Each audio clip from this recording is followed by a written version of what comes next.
Her shattered dagger a hidden truth. Holmes faces a mystery like no other. Welcome to Eco Mysteriosa. I am your host, Arvala. I love seeing this community grow. Tell me where you're tuning in from today. Your comments mean the world to me. I always love reading them. Now let's step into the case. It was upon a raw and mist-laden November evening in the year of our Lord 1891 that I first heard of the curious affair of the broken dagger, a case which, even among the many singular adventures that I have had, the honor to chronicle concerning my friend Mr. Sherlock Holmes remains in my memory for its peculiar blend of subtlety and savagery.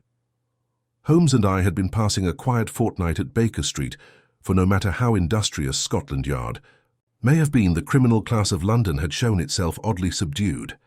Holmes, though appearing content enough with his chemical experiments and violin, betrayed an undercurrent of restlessness in the abrupt manner with which he tossed aside the newspapers, declaring them as barren of interest as a sermon stripped of its text. It was therefore with no small sense of relief that I greeted the sudden arrival of Inspector Lestrade upon our threshold. The little man bustled into our sitting room, his boots still glistening from the damp streets, and his expression wearing that mixture of confidence and perplexity which I had come to associate with matters beyond his professional reach. "Holmes," he began, warming his hands at the fire without waiting to be invited, "I've a case on my hands that is like no other. A gentleman dead in his own study, a weapon of curious make, and not a soul who can explain how it came to be there." Holmes leaned back in his chair, steepling his long fingers beneath his chin, his eyes keen and restless, fixed upon Lestrade with an intensity that suggested the hunter-scenting game. "Pray sit, Inspector," said Holmes. "Your expression tells me that Scotland Yard has formed a theory, though you yourself are not." "Satisfied with it?" Lestrade gave a short laugh. "You've the right of it. The local constable swears it must have been suicide, but I'll stake my reputation the thing's impossible. A man doesn't drive a blade into his own chest, snap it in two, and then leave half of it protruding from the carpet 6 feet away." At this, Holmes's eyes brightened with sudden fire. He rose from his chair in one fluid motion and crossed to the inspector. "A broken dagger, you say? And one part lodged in the victim, the other at some distance? Remarkable. Tell me, Lestrade, what manner of man was the deceased?" "Sir Reginald Wycliffe," replied Lestrade gravely. "Retired diplomat. Lived alone save for a butler and his young ward. His death has thrown the household into chaos, and Parliament itself is buzzing, for the man was known to keep a collection of documents not meant for every eye." Holmes clasped his hands behind his back, pacing slowly before the hearth. "A statesman's secrecy and a dagger broken in the act. The elements promise an unusual composition, Watson. Already I perceive that suicide is quite out of the question, and yet murder, at least of the ordinary kind, seems hardly less improbable." Lestrade drew from his coat a folded paper and placed it upon our table. Within was a rough sketch of the scene. The body of Sir Reginald slumped across his desk, a slender blade driven into his breast, while a jagged half of the weapon lay some distance upon the Persian carpet. Holmes bent over it, studying every line with hawk-like concentration. Then, straightening abruptly, he turned to us both.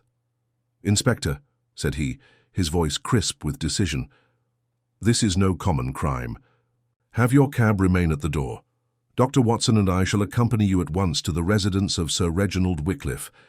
If I mistake not, the first hour of observation may prove vital to the unravelling of this singular affair."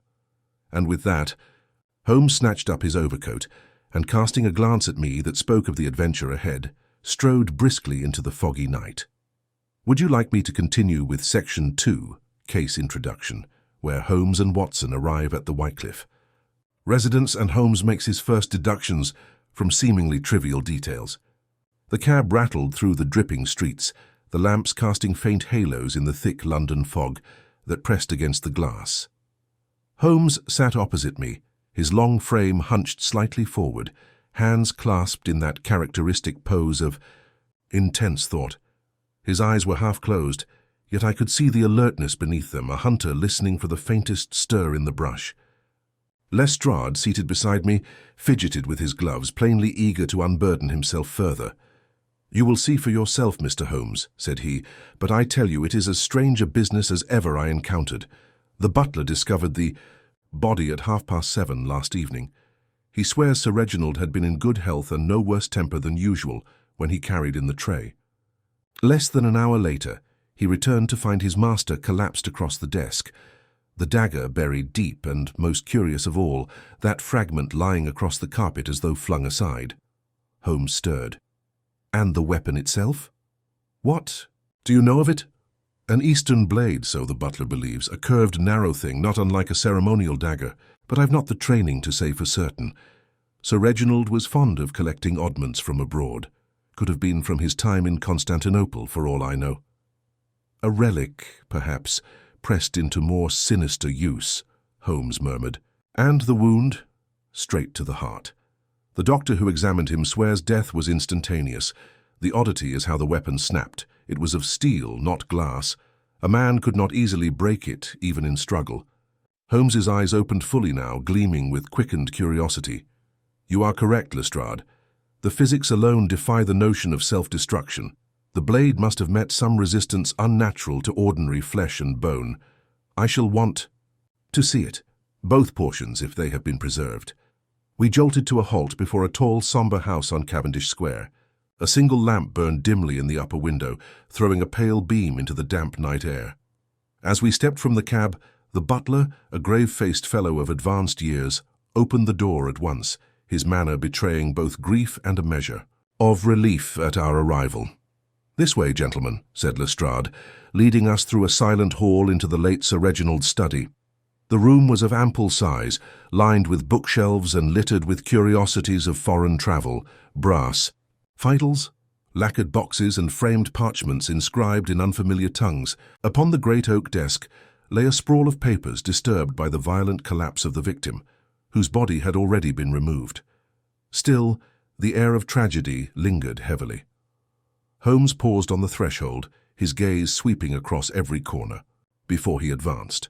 He moved first to the desk, bent low, and examined the darkened blot where blood had pooled. Then, without a word, he stooped to retrieve the jagged shard of steel that Lestrade had indicated. It glimmered dully in the lamplight, the edge twisted and uneven, as though snapped against some surface harder than itself. Holmes held it delicately by the tip and turned to the butler. "You, sir, your name?" "Collins, Mr. Holmes." "Collins.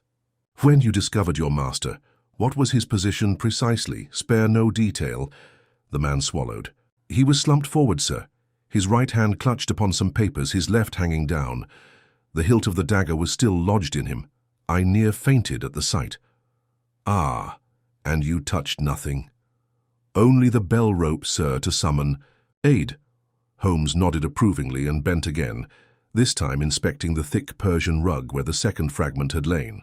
With a low exclamation, he produced his magnifying glass and traced a faint line in the nap of the carpet. I leaned closer but could discern nothing. "You see it, Watson?" Holmes asked quietly. "I confess I do not." "Then it is as I suspected," said he, rising to his full height. "A curious trace, barely perceptible, yet more telling than any witness."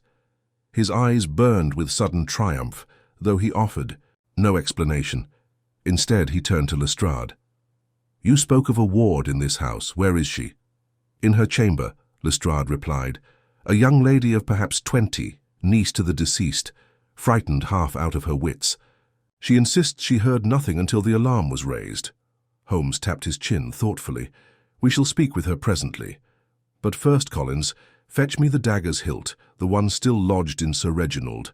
I must compare the—" "Drake?" The butler hesitated only a moment before hurrying from the room. Holmes paced to the window, parted the heavy curtains and peered out into the misty square. His figure was a silhouette against the dim street lamp beyond, his head slightly bowed in thought. "Watson," he murmured at length, "there is here more than murder. The hand that broke this blade belonged not to one driven by passion alone, but to one guided by calculation. We must tread carefully, for the path is narrower than it appears." Collins returned, bearing a cloth-wrapped object. As Holmes unrolled it, the bronze-gilt hilt of the dagger came into view, the broken end jagged and cruel. He fitted the fragment he had retrieved against it. They matched perfectly, yet Holmes's brow furrowed as though the matter raised more questions than it answered. "Curious, very curious indeed," he muttered. Then, with a sudden motion, he laid both pieces upon the desk and turned to Lestrade. "Now, Inspector, let us hear this ward's account. I suspect she may supply, unwittingly, the first true glimmer of light in this darkness." We followed Lestrade along a shadowed corridor, our footsteps muffled by the thick runner that lined the floor. The house seemed cloaked in silence, save for the faint creak of boards underfoot and the occasional stirring of the wind against the shutters. Holmes walked slightly ahead of us, his head tilted in that peculiar attitude which I had learned to associate with keen concentration.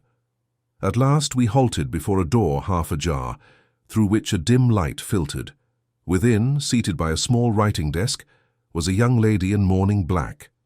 Her figure was slender, her dark hair drawn simply back, and her eyes, red from weeping, lifted at our entrance with a mixture of fear and curiosity.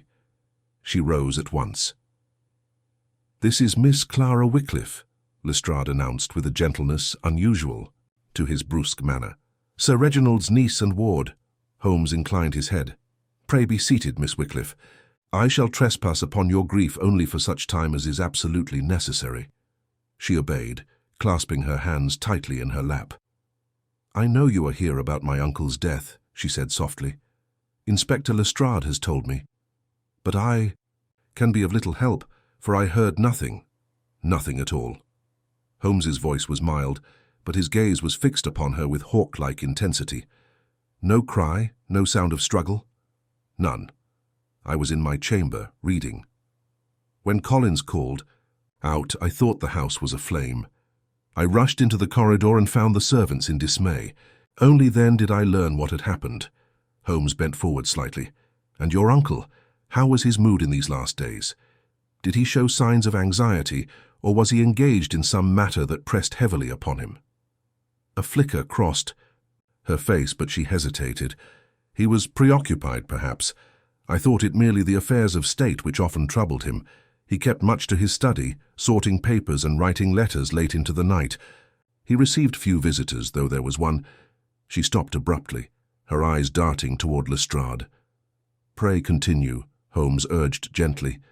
"There was a gentleman who came but 2 nights ago, a foreigner, I think, dark of complexion, with a curious accent. They spoke long in the study. When he departed, my uncle seemed greatly agitated. He retired at once, and the following day was more silent than ever." Holmes's eyes gleamed. "You did not catch the man's name?" "No, sir. He gave none to me. But I remember one thing. He carried a small leather case which he never set down, not even when he bowed to me in passing." Holmes sat back, steepling his fingers. "Excellent. That, Miss Wycliffe, is of greater importance than you may suppose." She looked bewildered, but Holmes did not elaborate. Instead, he rose and paced to the window, pulling aside the curtain, slightly to peer into the fog. He stood thus for some moments before turning abruptly. "Watson," said he, "what strikes you in this young lady's account?" "That Sir Reginald's visitor may have been connected with the strange weapon," I ventured. "The description of a foreigner bearing a case suggests it might have contained such an object." Holmes smiled faintly. "A plausible supposition, my dear fellow. And yet note the subtlety. The broken blade was of Eastern make. The arrival of a foreigner at such a juncture cannot be dismissed as coincidence. The question becomes, did he present the weapon as a gift, or did he reclaim it in deadly fashion?" Miss Wycliffe uttered a soft gasp, her hands tightening upon her lap. Holmes turned at once, his tone now softer. "Forgive me, madam, if my words distress you. I assure you, they are but the scaffolding upon which truth may be built. Did your uncle confide in you at all regarding his papers?" She shook her head. "He never spoke of them, only that they were of importance to his former service, and that one day he might entrust them to the government archives. They are still in his desk, I believe." Holmes exchanged a quick glance with Lestrade. "Still in his desk? Then it would appear that robbery was not the motive, unless—" He broke off suddenly and, striding across the room, pressed the bell upon the mantel. Within moments, Collins appeared. Holmes addressed him without preamble. "Collins, you will provide me with every key your master possessed, particularly those to his desk and cabinets." The butler blinked but obeyed, producing a small ring of keys from his coat. Holmes accepted them with a curt nod and moved swiftly toward the study once more, we three following in his wake. He fitted a key into the desk lock, and with a sharp turn the drawer sprang open. A neat stack of folders lay within, their edges tied with ribbon, and upon them rested a sealed envelope bearing Sir Reginald's crest. Holmes held it up to the light, his lips compressed into a thin line. "Watson, mark this well. A sealed packet untouched by intruder or servant, and yet—" He paused, tilting the envelope. A faint irregularity in the wax caught his eye. "Ah, someone has sought entry here before us. The seal has been broken and clumsily repressed." A chill ran through me as I leaned closer. The crack in the wax was barely perceptible, yet under Holmes's keen scrutiny, it might as well have been a gaping wound. "Gentlemen," Holmes declared, his voice sharp with conviction, "this packet holds the key to Sir Reginald Wycliffe's death, but its meaning will not yield itself to blunt force. We must tread with patience and precision, for the hand that tampered with it belongs to a most calculating adversary." He slipped the envelope carefully into his pocket, then cast a final look about the study. "The game is afoot, Watson. Let us see how well our unseen opponent plays it." Holmes replaced the packet into his pocket with a deliberation that betrayed its importance in his mind. Lestrade shifted uneasily, clearly vexed that his role seemed to diminish as Holmes took command of the scene. "If you please, Mr. Holmes," said he, "I'd prefer you to open that here and now. The Yard cannot have private evidence spirited away." Holmes gave a thin smile. "Rest assured, Inspector, that it shall be opened in due time and in your presence. But haste in this matter would serve only our adversary. There is knowledge to be gleaned not from the words within, but from the hand that tampered with them. To preserve that knowledge, I must wait until I can examine it with the full resources at Baker Street." Lestrade muttered something under his breath but said no more.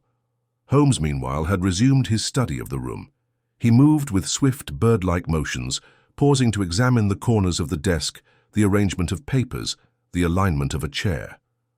At one point he dropped suddenly to his knees and pressed his magnifying glass to the edge of the carpet near the skirting board. He remained thus for several minutes, silent, his face close to the fabric, before rising once more. "Watson, do you observe?" I bent, straining my eyes in the poor light, but saw nothing beyond the pattern of the rug. "Nothing that would aid us, I fear." Holmes's lips curved in that half-smile of his. "Exactly. You see nothing, and yet there is something.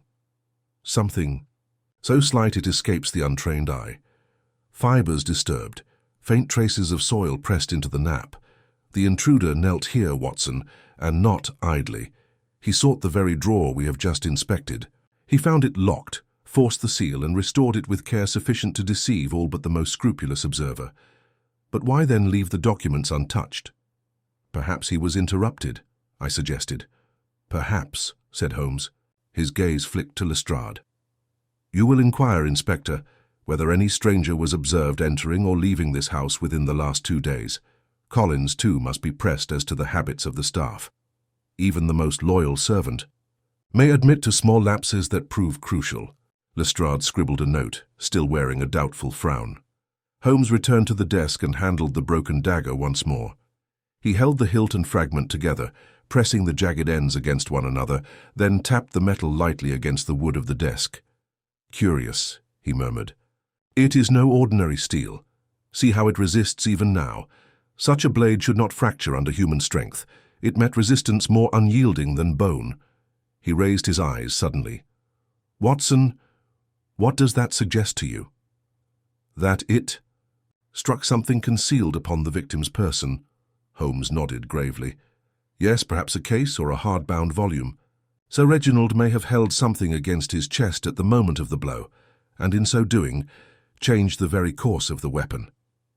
At this moment Miss Wycliffe appeared timidly in the doorway. Her hands were still trembling, but her voice had steadied somewhat. "Mr. Holmes," she said, "there is something I did not mention. On the day before his death, my uncle received a letter, an unsigned letter. He read it and grew so pale that I feared he would swoon. He burned it at once in the grate, but I saw a portion before the flames took it. It contained but a single phrase, 'The dagger remembers.'" Holmes turned sharply. "The dagger remembers?" Most singular. He stepped forward, his eyes alight. You are certain of those words, Miss Wycliffe? As certain as I am of my own name. Holmes clasped his hands behind his back and paced the study, his brows drawn low. A cryptic warning issued to a man who kept a ceremonial dagger of Eastern origin and delivered mere hours before that same weapon is turned against him. We approach the heart of the matter, Watson. This crime was not wrought by passion nor by common greed, but by design and with a message bound into the very act. He halted suddenly, his lean figure illuminated by the lamplight, and his eyes glittered with a fire I had seen only when he sensed the nearness of his quarry. The broken dagger is no mere accident. It is the cipher of the case, the key to all that followed.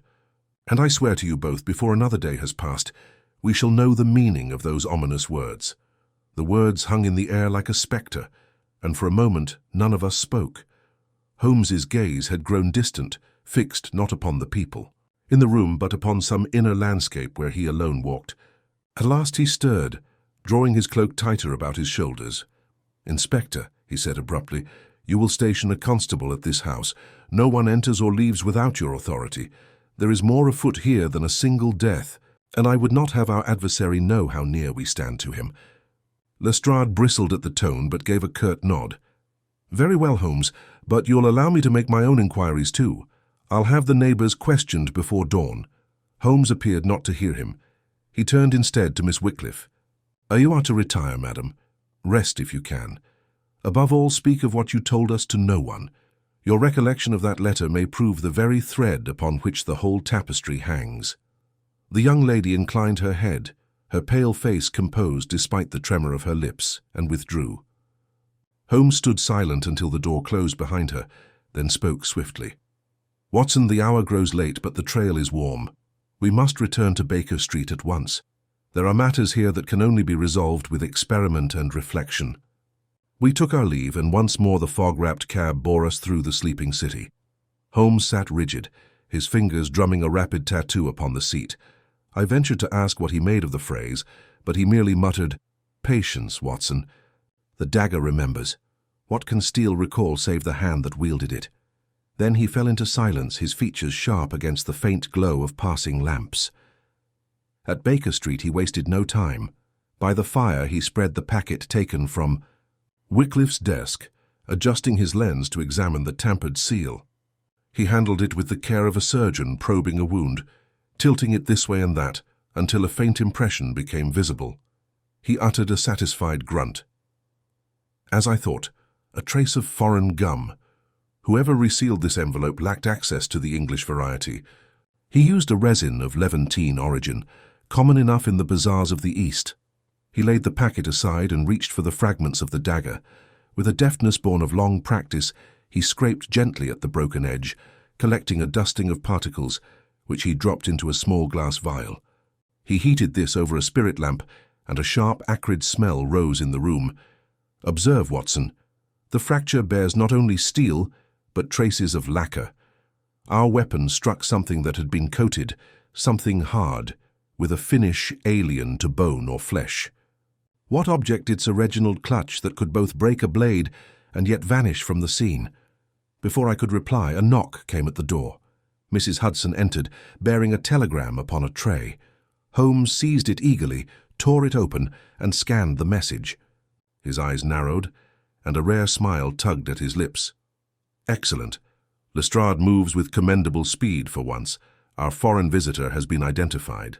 A man lodging at a small hotel in Limehouse, of swarthy complexion, travelling under the name of Kamal. He departed in haste this very morning." "Then we have lost him?" I exclaimed. "Not entirely," said Holmes, folding the telegram with care. "Men such as Kamal leave deeper prints than their boots. He carried a case, you recall. Miss Wycliffe was precise on that point. That case, I would wager, has not travelled far. If we find it, we may learn why the dagger remembers." He leaned back in his chair, the lamplight gleaming in his keen eyes. "Watson, prepare yourself.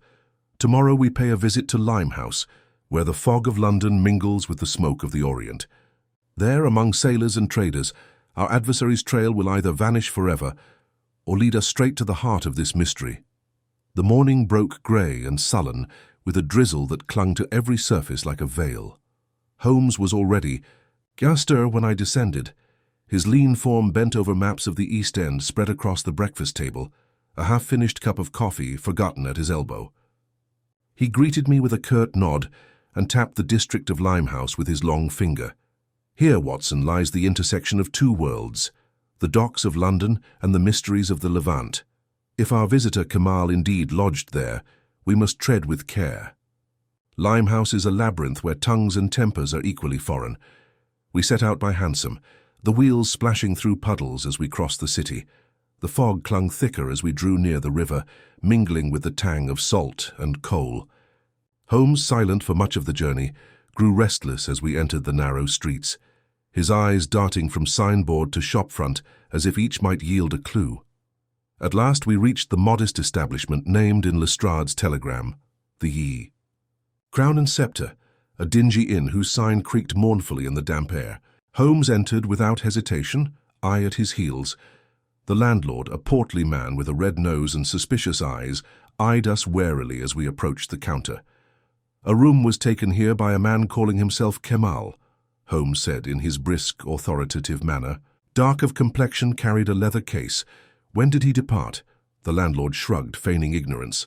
We've many gentlemen come and go, sir. Hard to keep track. Holmes's gaze hardened. He leaned across the counter, his voice dropping to a tone that brooked no denial. My friend here is a medical man. Between us we are acquainted with every form of human ailment, including the peculiar cough I hear rattling in your chest. Shall we discuss your condition further, or will you tell me of Kamal? The man's defiance melted into unease. Left early he did, just after dawn, paid his reckoning, no questions asked, but he left something behind, though I swear it's no concern of mine. He fumbled under the counter and produced a narrow parcel wrapped in oilcloth. Holmes accepted. It, with keen eyes, unfastened the cord and revealed a leather case much as Miss Wycliffe had described. Its surface was worn, but a brass clasp gleamed faintly. Holmes turned it in his hands, noting every scratch and mark. He did not open it immediately, but slid it into his coat with an air of profound satisfaction. You have done well, he said coolly. One last point. Did this Kemal meet with any visitor while here? The landlord hesitated, then nodded. A tall fellow, English, with a scar along his jaw. Came twice, spoke in low tones.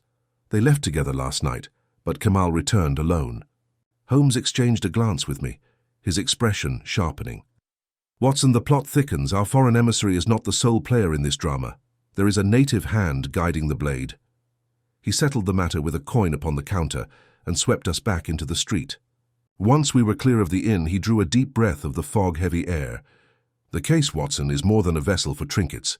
I can feel it. Yet we dare not open it here in the street. Back to Baker Street with all speed. There, in the E, safety of our rooms, we shall learn what memory the Dagger carries and why Sir Reginald Wycliffe was doomed to silence. He hailed a cab with sudden urgency, and as we rattled back through the maze of alleys toward the city's heart, I could see in his eyes that peculiar light which told me we stood on the brink of revelation, though what form it might take I could not yet imagine. The ride back seemed interminable, though Holmes scarcely moved a muscle save for the restless tapping of his long fingers upon the leather case hidden beneath his cloak. His silence was absolute, as though speech itself might disturb the fragile edifice of thought he was building. For my part, curiosity burned within me, yet I knew from experience that to question him prematurely was to invite only a curt rebuff. At length, we arrived at Baker Street. Holmes sprang from the cab and ascended the stairs with that peculiar energy which always betrayed his mind, was upon the verge of discovery. In the sitting room he cleared a space upon the table, drew the curtains tight, and with hands that trembled slightly, not from fear but from anticipation, unfastened the clasp of the recovered case. The lid creaked open. Within lay a bundle of papers, some in English, others scrawled in Arabic characters I could not decipher. More curious still, nestled at the bottom was a fragment of cloth stiffened with a dark, rusty stain. Holmes held it to the light, his lips tightening. Blood, he said simply, and fresh enough to be no more than a day old. See, Watson, how it clings to the weave. This cloth once bound the dagger. The warning, "The dagger remembers," was no idle flourish. It is the relic of a crime long past, revived now to strike anew. He laid the cloth aside and turned to the papers, his eyes racing over the English sheets first. They contained notes of diplomatic conversations, agreements, and drafts of correspondence bearing Sir Reginald's hand. Nothing in them appeared overtly sinister, yet Holmes studied them as though each word carried hidden import. At one point, he gave a short exclamation and tapped the margin with his forefinger. So observe, Watson. Here is reference to a meeting in Constantinople dated 10 years past. The name appended is that of a certain Yusuf Kemal, our recent visitor. The matter concerned the negotiation of a treaty never ratified, one which, if mishandled, could have brought England to the brink of conflict. Sir Reginald was the envoy. Yusuf Kemal, the intermediary. I leaned closer. Then this murder is born of some political vengeance? Holmes's eyes gleamed. Perhaps. Or perhaps the matter is subtler. Consider, the blade was broken not by accident but against resistance. Consider, too, that the papers were disturbed but not stolen. The object was not destruction, but demonstration. Someone wished Sir Reginald to die by the very symbol of a past deceit. The dagger remembers, indeed it does. Before I could respond, Holmes had turned to the Arabic documents. His knowledge of Eastern tongues was patchy, but he managed enough to piece together certain names and phrases. A record, he murmured, a ledger of sorts, dates, places, payments, and here again the name of Sir Reginald, written in Arabic. Script paired with Kemal's own. He tossed the sheet aside and stood abruptly, pacing the room. Watson, this is no simple vendetta. It is a web spun years ago, with threads reaching from London to Constantinople. The broken dagger is both weapon and message, a token of betrayal brought back to exact its price. But Kemal is no longer in possession of the case. He abandoned it. Why? Either he feared pursuit, or another hand compelled him to part with it. Recall the landlord's words, the scarred Englishman who met him. Here lies the pivot of the mystery. Without that man, we grasp only shadows. He halted suddenly, his eyes blazing with the fire of resolve. We must find the scarred man, Watson. He alone can tell us why Sir Reginald was marked for death, and whose will guided the blow. Until then, every hour is perilous, for such adversaries strike not once but until their purpose is fulfilled. At that instant, a sharp rap sounded upon the door below. Mrs. Hudson's voice floated up, announcing Inspector Lestrade. Holmes' expression shifted, a trace of sardonic amusement crossing his face.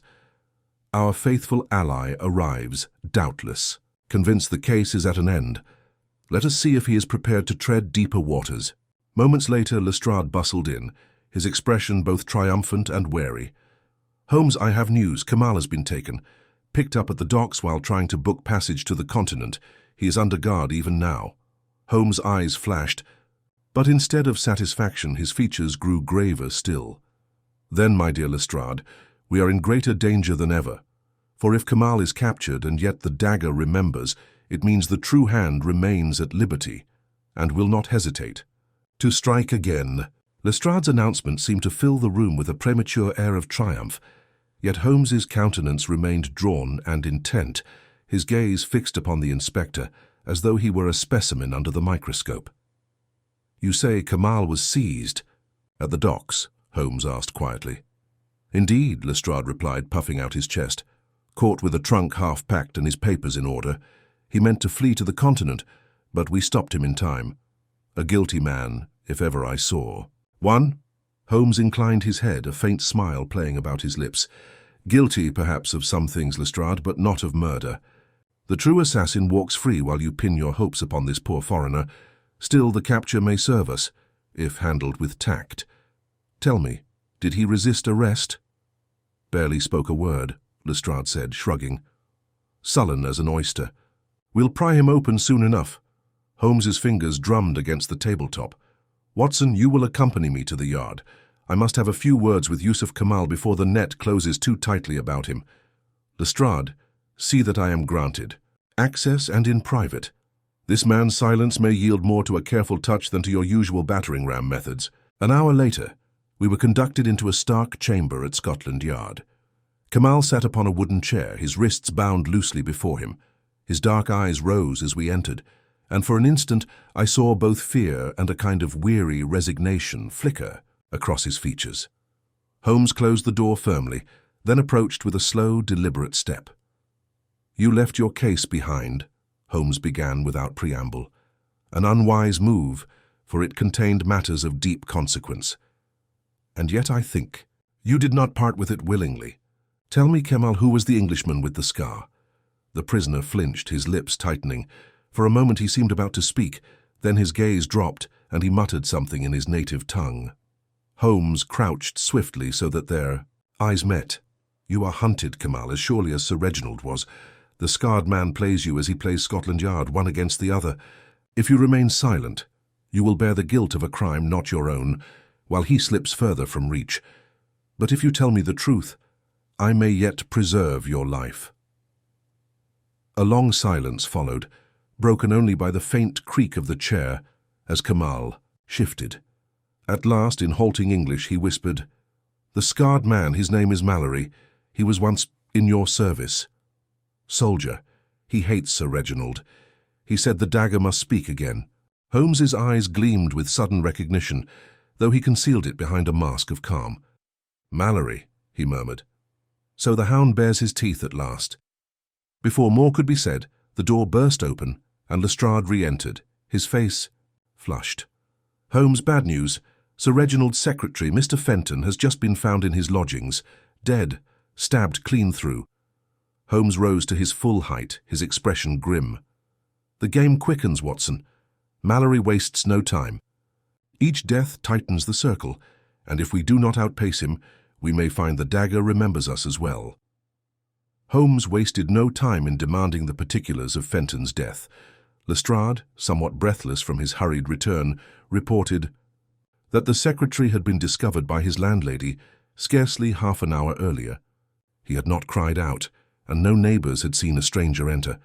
But the weapon was unmistakable, another dagger blade, this one intact, buried deep in the man's chest.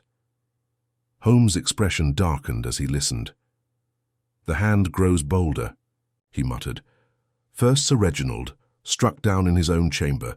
Now his secretary, silenced before he could reveal what he knew.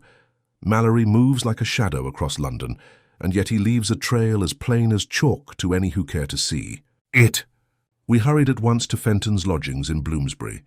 The rooms were modest but orderly, save for the disquieting figure stretched lifeless upon the floor. Holmes knelt beside the body, examining the wound with his usual precision. He did not touch the weapon, but bent close, sniffing lightly at the metal before rising. "A curious odor," he observed. "Oil, of the kind used to preserve steel during long voyages. This blade has not been long in London. It was carried across seas, perhaps kept hidden until the moment came to strike again. Note also, Watson, the angle of entry. The assailant is left-handed and powerful in the wrist. That agrees with Kemal's description of Mallory." Holmes then turned his attention to the writing desk. Papers were scattered across it, though not in disorder. He examined them swiftly, lifting one after another until a small leather-bound notebook caught his eye. He flipped it open, scanning the neat, cramped hand within. "Here we have it," he said softly, "a record of Fenton's correspondence. And here, a letter drafted but never sent, addressed to Sir Reginald himself. 'The man with the scar has returned,' it begins. 'I fear he will not rest until old debts are paid in blood.' You see, Watson, Fenton knew. He was preparing to warn his master, but Mallory silenced him before the truth could pass from paper to post." Lestrade swore under his breath, his confidence rapidly crumbling. "Blast it, Holmes, if this Mallory is so dangerous, why has no one seen him? Where can a man leave such destruction and vanish like smoke?" Holmes straightened, his eyes alight, with cold purpose. "Because, Lestrade, he knows the city as a soldier knows his battlefield. He chooses his ground, strikes swiftly, and melts away before the alarm is raised. But even the cleverest hound leaves a scent. Look here." He pointed to a faint smear upon the window latch. "Oil again, the same preservative as upon the blade. He left by the window, and if I am not mistaken, his refuge lies near the river, where foreign steel might pass unnoticed among the shipping yards. As we departed the lodging-house, Holmes was uncharacteristically silent, his gaze fixed on the mist-shrouded lamps ahead. At last he spoke in a low voice, meant only for me. "The net tightens, Watson. Mallory has struck twice, and will strike again, but not blindly. There is one yet whom he seeks, and when he moves upon that victim we must be waiting. The Dagger will remember, but so shall we. Now generate the final section of the story, ensuring a satisfying resolution. Maintain the logical progression of clues and character arcs, delivering the final reveal smoothly, while keeping the ending impactful and true to the detective style. Holmes's prediction proved grimly accurate. Within 2 nights we were stationed in a derelict warehouse overlooking the Thames, concealed behind crates that smelled strongly of rope and tar. The fog hung low and damp, muffling every sound but the slow lap of water against the pilings. Holmes crouched motionless beside me, his keen eyes fixed upon the doorway opposite, while Lestrade and 2 constables waited in nervous silence a few yards behind. Presently, the scrape of a boot echoed through the gloom. A tall figure emerged from the mist, broad of shoulder, his face half hidden beneath a low hat, yet unmistakable for the jagged scar that ran from temple to jaw. In his hand gleamed the outline of another dagger, its hilt wrapped in dark cloth. He moved with the confidence of a man accustomed to stealth, his head turning sharply as he scanned the shadows. Holmes gave the faintest nod. "Patience, Watson," he whispered. "The prey must commit before the snare is sprung." The man advanced toward a solitary lantern burning upon a crate. Upon it, Holmes had earlier placed Sir Reginald's papers, spread as though carelessly left by an unwary hand. The scarred man halted, glancing about once more before reaching for them. In that instant, Holmes sprang from concealment with the suddenness of a striking hawk. "Mallory!" he cried. "The dagger remembers, does it not? But so does justice." The villain recoiled, dagger raised, but Lestrade's men rushed forward, their revolvers trained upon him.